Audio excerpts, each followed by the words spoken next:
How in tune are you with your emotions? Hello, and welcome to this episode of How to Love Successfully with me, Dr. Mari Kovanen. I'm a registered psychologist and a conscious dating and relationship coach for high-achieving women who are looking for a long-term committed relationship. And today we will be talking about emotional intelligence and dating and relationships and why emotional intelligence is absolutely vital for our relationships, but also for our well-being. But first of all, would you like to know what type of questions you need to know and ask on your first date? I have created something free for you that will help you on your date.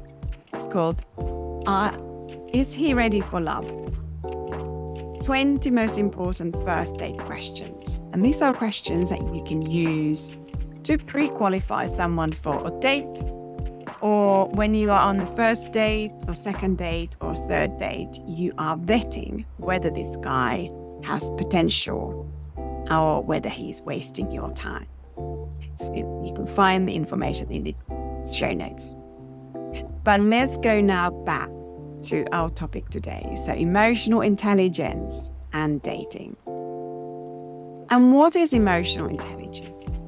It is awareness of yourself, your emotional states, your feelings and emotions. And I will shortly describe how those are different, but also understanding what might be going on for the other person that you are having conversation with or you are in some ways interacting with. So emotions are those bodily sensations that you notice happening when something happens or you are in a certain state. You may notice, for example, some tightness in the chest. If you are worried about something, you may notice some butterflies in the stomach. You may feel this uplifting, quite excited state. And all of these different sensations in your body tell about the emotion. And the feeling instead, often these two words are used interchangeably when they are actually very different. So emotions are very kind of primal. It is something that you can't influence.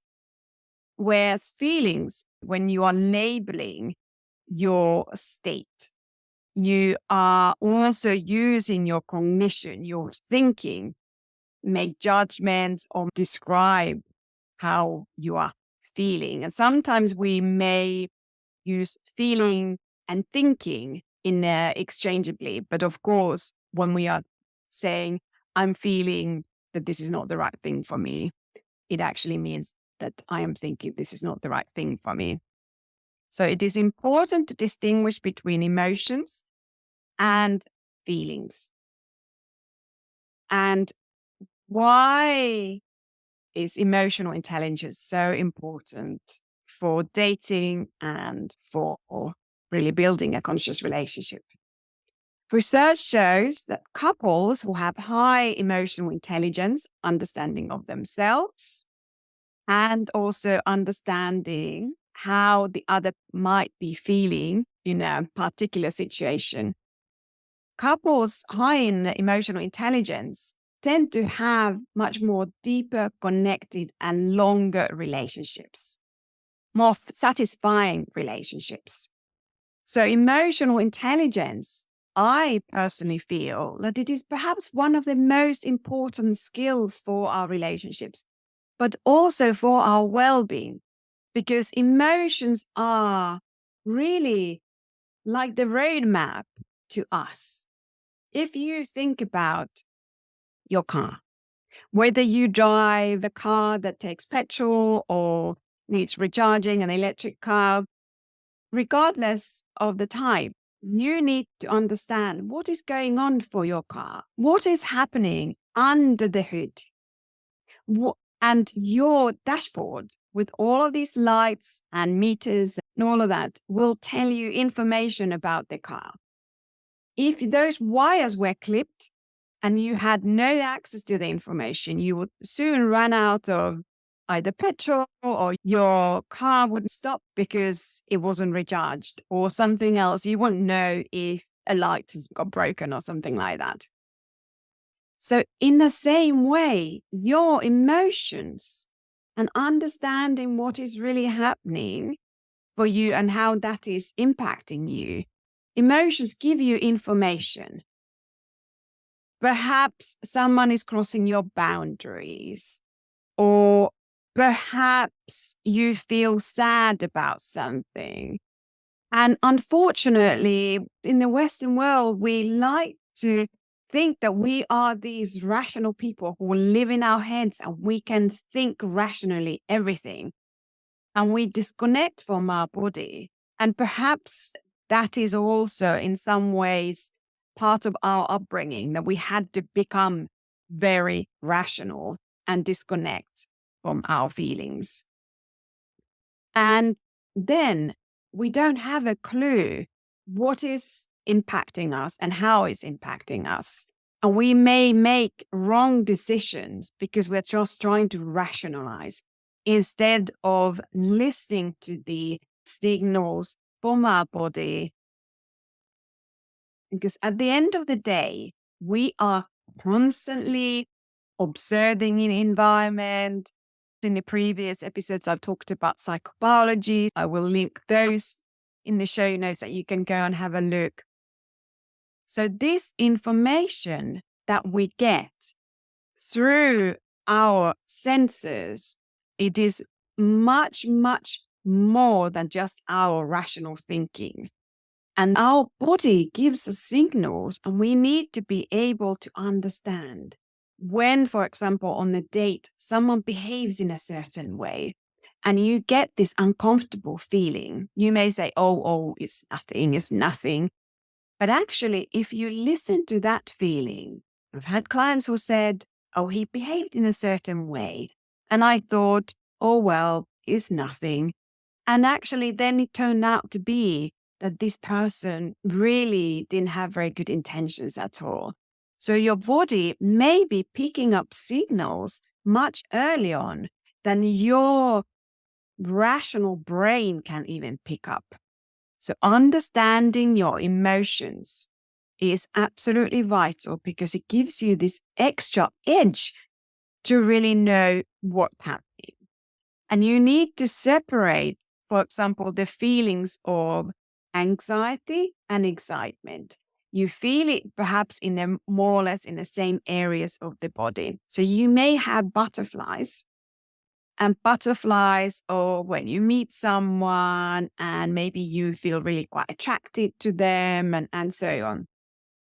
But butterflies, you may feel these butterflies in the solar plexus, in the lowest part of your tummy also, if you are feeling quite nervous and you don't feel quite safe in someone's company. So it is this sort of tension and this uncomfortable feeling.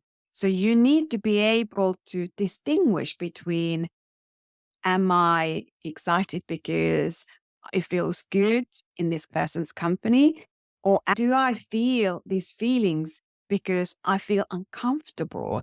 And maybe I need to really pay attention to, what does he say? What does he do? Is there something that makes me feel uncomfortable? Is he, for example, pushing my boundaries where I don't feel comfortable?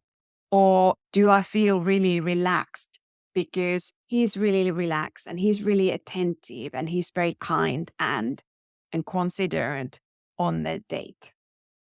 So all of this information is really vital, and you need to tune into your body because, as I mentioned before, your body will signal to you even before maybe your rational brain has given you sort of all clear, or before your rational brain is picking up on things.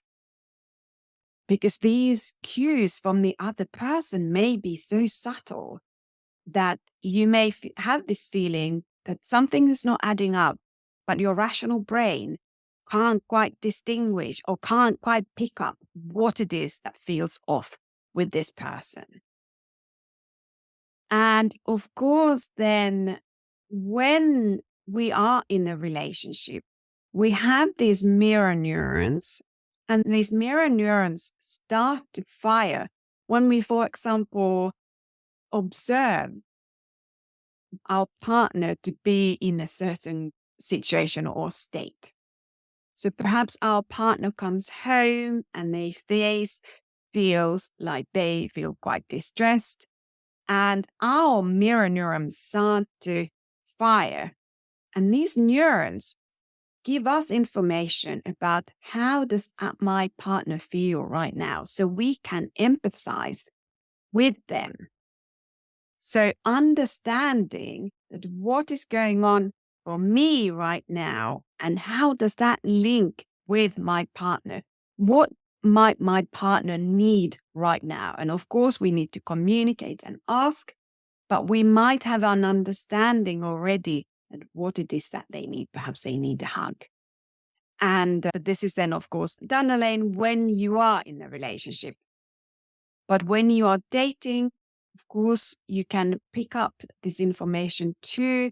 But it is also important for you to be aware that if very early on, when you are not in a committed relationship, you start to feel a lot of empathy, perhaps the person expressing certain difficult things, that you need to be aware if your tendency is, for example, to fall into this rescue mode.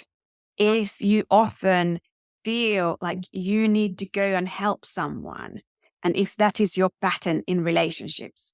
So to be aware what gets activated within you.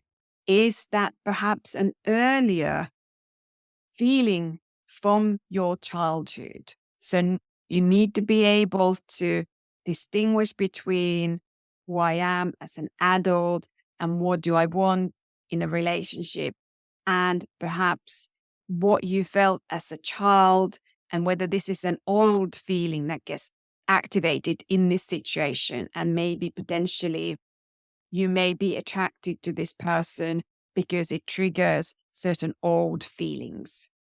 And I have previously talked about the impact of our early relationships in the past episodes. I will make links to those too. So emotional intelligence is the map to you. What works for you, what doesn't work for you. Of course, you use your rational thinking too. But when something happens and you are able to read your emotions and understand what's going on for you, then you can make better choices in terms of relationships, but even in terms of work, just in life in general, what works for you, instead of, for example, going with what you think you should be doing because this is what you've always been expected of. So emotional intelligence and understanding yourself and what is happening between you two, for example, on the date, will give you this information that you need, that you can then make these rational decisions that are considering your emotions, but also realistically and rationally about what's really good for you and what kind of relationship you want. So, how can we become more emotionally aware? How can we increase our emotional intelligence? You can start by doing small exercises like doing journaling and literally sitting down and thinking, okay, what is happening in my body? What is going on in my life right now? What do I think has triggered this sensation in my body? What does that feel like? Do I feel tension? Okay. Am I feeling a little bit nervous about something? Or do I feel pleased that something's worked out fine for me? And writing down in your diary and paying attention to your sensations. And if you don't feel like you want to do journaling, but I highly recommend it because it's almost like self-therapy. You are externalizing the feeling and the sensations, the emotion, and then you can write down your thoughts and what's happening, and then you take a bit of distance. And this allows you to understand yourself better, but also make decisions when you're not in the center of this activated emotion, but it's been externalized. So you create a bit of distance. And it's, of course, it's always easier to see when something is not right close to you, but you create a bit of distance. And then, of course, any type of meditation, doing some form of body scans, all of those help really to create more emotional intelligence and becoming aware in your interactions with other people. Okay, so this is how I'm feeling right now. Okay, what does this mean about me and what's happening right now in this situation? Okay, what am I reading from the other person, of their body language and their facial expressions? What might be going on for them? And this way, by paying attention mindfully without judgment, just noticing, you will realize that you will start to increase. And it's like a muscle that you need to grow. Many of us have grown up in family environments where perhaps our parents didn't have this emotional intelligence. They didn't have this emotional awareness themselves. And maybe they were quite practical parents, for example, and they were saying, well, get good grades or, be a nice girl or something like that. And they didn't know how to teach you to become aware, mindfully observe your emotional states or comfort you maybe at certain times. So by increasing your emotional awareness, you will also make your relationships better and also your life better on the whole. If you found this information useful, make sure to go and review this podcast on your favorite platform, leave a review, and go and share this information with someone, because I want everyone, every woman on this planet to have this information and know how important it is to tune into your emotions and then make decisions based on that instead of just instantly reacting to a sensation that you don't quite understand. Emotions are like waves. They just come and go, and we mindfully observe them. And that way we gather information and make better decisions for us in life and in relationships. Remember to give yourself the love you want first, and then you will attract the love you want. Have a good day. See you next time. Bye.